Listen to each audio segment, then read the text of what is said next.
శ్రీ గురుభ్యో నమః. ఇష్టాగోష్ఠి సనాతన ధర్మమునకు సంబంధించిన కొన్ని ప్రశ్నలకు మాస్టర్ ఈకే గారు మనకు సులభముగా అర్థమయ్యే రీతిలో శాస్త్రీయమైన సమాధానాలను ప్రసాదించారు. మాస్టారు అందించిన ఆ సమాధానాలను మనకు చక్కగా తెలియచేయునటువంటి పరమపావనమైన గ్రంథము ఈ ఇష్టాగోష్ఠి అనేటువంటి గ్రంథము. అటువంటి ఈ గ్రంథమును మనము అధ్యయనం చేస్తూ ఉన్నాము. అందులో భాగంగా పితృకర్మల శాస్త్రీయత అనేటువంటి అంశంలోనికి మనము ప్రవేశిస్తూ ఉన్నాము.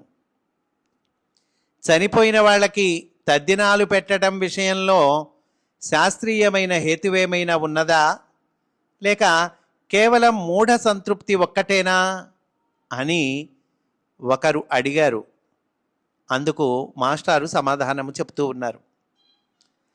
ఆచారాలలో కొంత శాస్త్రీయమైన హేతువు, కొంత అంధవిశ్వాసము ఎప్పుడూ కలిసి ఉంటాయి. ఆచారాలలో రెండు ఉంటాయిటండి. శాస్త్రీయమైన హేతు ఉంటుందట, అలాగే అంధవిశ్వాసం కూడా ఉంటుందట.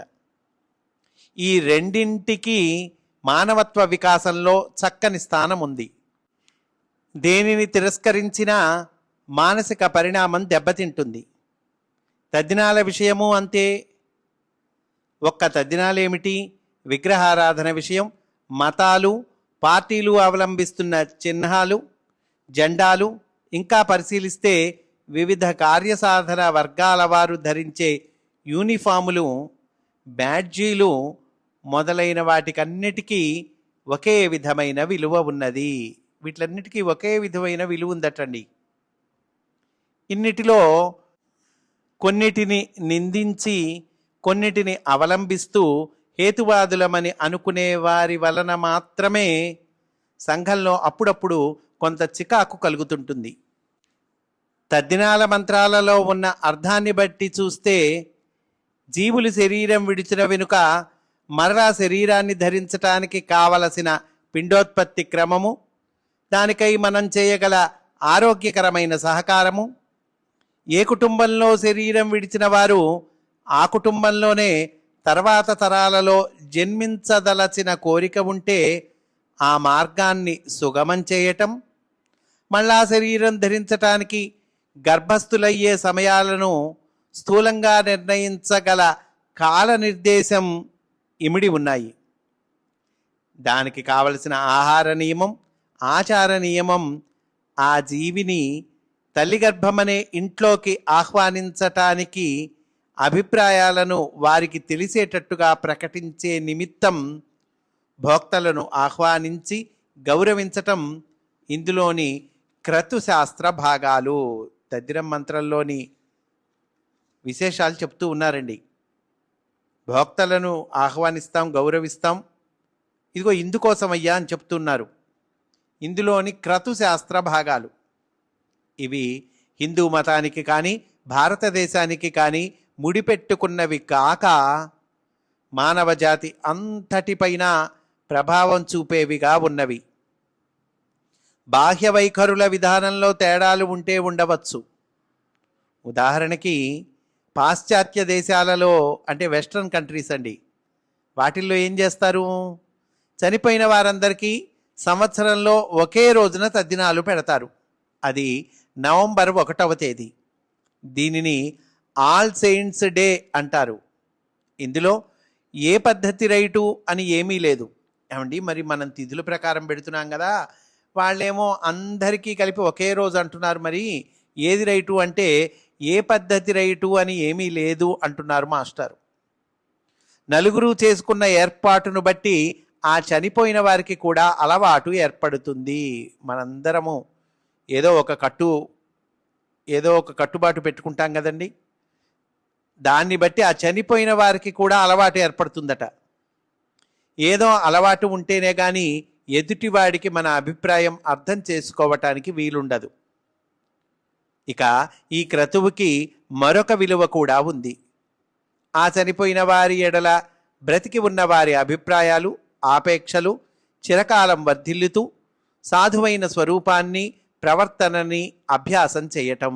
అంటే ఇట్లా తద్దినాలు మాసికాలు ఇవి పెట్టడం వల్ల ఏమొస్తుంది అంటే సాధువైన స్వరూపము ప్రవర్తన ఇవి ప్రాక్టీస్ అవుతాయిట, మనకి అభ్యాసం చేయటం. దీనివలన బ్రతికి ఉన్న వారి మానసిక ప్రవర్తనలోనూ ఆవేశాలలోనూ క్రమంగా వాంఛనీయమైన మార్పు కలిగి మానవత్వం వికాసం చెందుతుంది. ఇవి దీనివల్ల ఉపయోగాలండి. ఈ తద్దినాలు పెట్టడం వల్ల ఉపయోగాలు ఇవన్నీ. దేవుణ్ణి, అదృశ్య సృష్టి శక్తులని నమ్మలేని వారు కూడా రాజకీయ రంగాలలోనూ పెద్ద పెద్ద ఆఫీసులలోనూ జెండాలకి, తమ మార్గాన్ని స్థాపించిన వారి ఫోటోలకి పూలదండలు వేయటం, సమావేశమై విందులు సేవించటం చేస్తూ ఉంటారు. ఈ విందులోని భోజనం శాస్త్రీయంగా ఆ భోక్తల ఆకలి తీర్చటానికి కాక మానసికమైన ప్రవర్తన, అభిమాన శక్తి క్రమబద్ధం చేయటానికి ఉపయోగపడుతుంది. చనిపోయిన వాళ్ళ పేరుతో ఏదో భోజనం పెట్టామనుకోండి, ఆ భోక్తల ఆకలి తీర్చటానికి కాక మన మానసిక ప్రవర్తన, అభిమాన శక్తి వీటిల్ని క్రమబద్ధం చేస్తుందట. అలా చేయటానికి ఉపయోగపడుతుందట. అది అందరికీ తెలుసు.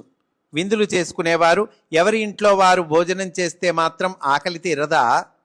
ఒకరినొకరు కలుసుకున్నప్పుడు నమస్కారమో, షేక్ హ్యాండో, మందస్మితమో, గుడ్ మార్నింగ్ చెప్పటమో చేస్తే గాని బ్రతకలేరని శాస్త్రీయంగా నిరూపించలేము కదా అండి. ఇవి చేస్తే కానీ బ్రతకలేమా అంటే మనం అది శాస్త్రీయంగా నిరూపించలేము కదా అంటున్నారు. అయినా వాటికి విలువ ఉన్నదని గ్రహిస్తూనే ఉన్నాము. వీటిలన్నిటికీ విలువ ఉందండి. ఏంటి వేటికి? ఎవరైనా కలిశారు మనకి, నమస్కారం చేసుకుంటాం, లేదా షేక్ హ్యాండో, లేదా మందస్మితమో, వీటిలన్నిటికీ విలువ ఉన్నదని గ్రహిస్తూనే ఉన్నాము. ఏదో ఒక రూపంలో వాటిని ఆచరించటం ఎవరూ మానటం లేదు, మానకూడదు కూడాను. మానాలి అను పట్టుపట్టిన వాడిని మానసిక వ్యాధిగ్రస్తుడు అంటారు. అది శాస్త్రీయంగా సత్యం. అలాగే తద్దినాలలో భోక్తలను పితరులుగా ఆదరించి ఆచారంతో తృప్తిపరచటం కూడా శాస్త్రీయమే. షేక్ హ్యాండ్ కానీ, ఒక ఆదర్శాన్ని అచ్చువేసిన ఆహ్వానపు కాగితపు ముక్కను కానీ ఇచ్చి సన్మానించటం కన్నా అన్నవస్త్రాలు, తాంబూలము ఇచ్చి ఆదరించటము ఎక్కువగా శాస్త్రీయము. వాడి పేరుతో ఒక సన్మాన పత్రం రాసాం, అది ఫ్రేమ్ కట్టాం, వాడికి ఇచ్చాం, లేదా షేక్ హ్యాండ్ ఇచ్చాం.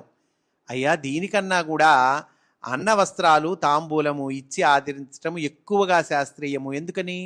అవి అందరికీ కావాలి కదండి, అవి ముఖ్యం కదా, అవి కావాలి కదా, అవి లేనిది ఉండలేం కదా మనం.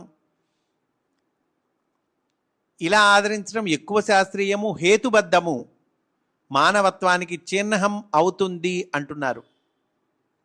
మానవుడు ఆర్జించవలసిన విజ్ఞానము అనే దానికి ఎంత విలువ ఉందో విశ్వాసం అనే దానికి కూడా అంతే విలువ ఉంది. హేతుబద్ధత అనేది సామాన్య సత్యాలు గ్రహించటానికి మాత్రమే పనికి వస్తుంది.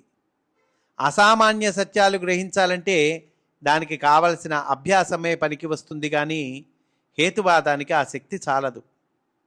విద్యుత్ శక్తిని వినియోగించుకోవాలంటే కావలసింది విద్యుత్ శక్తికి ఫలానా సామర్థ్యము ఉన్నదా లేదా అనే తర్కం పనికిరాదు.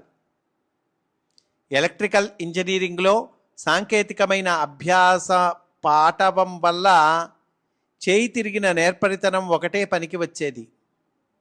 అలాగే మానవుని ప్రజ్ఞా వికాసంలో కూడా విజ్ఞానము, హేతువాదము కొంత దూరం వెళ్ళాక తమ అసమర్థతను వెళ్ళబుచ్చుతాయి. ఈ విజ్ఞానము, హేతువాదమటండి, కొంత దూరం వెళ్ళాక అవి సమాధానం చెప్పలేవండి, తమ అసమర్థతను వెళ్ళబుచ్చుతాయి. అప్పుడు కావలసినది మానవత్వాన్ని పెంపొందింపచేసే కొన్ని పద్ధతుల అభ్యాసమే. ఈ పద్ధతులు ఆచారాల రూపంలో అందక తప్పదు. ఇవన్నీ ఏంటండి ఈ పద్ధతులన్నీ? మానవత్వాన్ని పెంపొందింపచేసే కొన్ని పద్ధతులు అంటున్నారు. వాటిని ఆచార రూపంలో పెట్టారు, మనకు అందజేశారు. ఆచారాలు సంప్రదాయాలుగా రూపొందక తప్పదు. కాలక్రమంలో సంప్రదాయాలలో తప్పులు దూరితే అప్పుడప్పుడు సంస్కారాలు చేసుకోవచ్చు. అది ఎప్పుడూ పెద్దలు చేస్తూనే ఉంటారు. చేసినప్పుడల్లా సామాన్య హేతువాదులకు కష్టంగానే ఉంటుంది. కష్టంగా ఉన్నా అవలంబించక తప్పదు గనుక పర్వాలేదు. వివాహానికి కులాలు పాటించటం అవసరం అని ఒక చక్కటి విశ్వాసం ఉంది. అయినా కులాలను అతిక్రమించి గుణాన్ని గ్రహించి వివాహాలు చేసుకునే వారిని ఆపలేరు కదా. అలా అని ఏ డబ్బు కోసమో కక్కుర్తిపడి కులాలను మతాలను అతిక్రమించి వ్యక్తిగతంగా కష్టపడే వాళ్ళని, చెప్పుకోలేక కక్కుకునే వాళ్ళని శాస్త్రవాదులు అని అంగీకరించలేము అంటూ చక్కగా మనకు తెలియచేశారండి మాస్టారు. స్వస్తి. వాసుదేవా.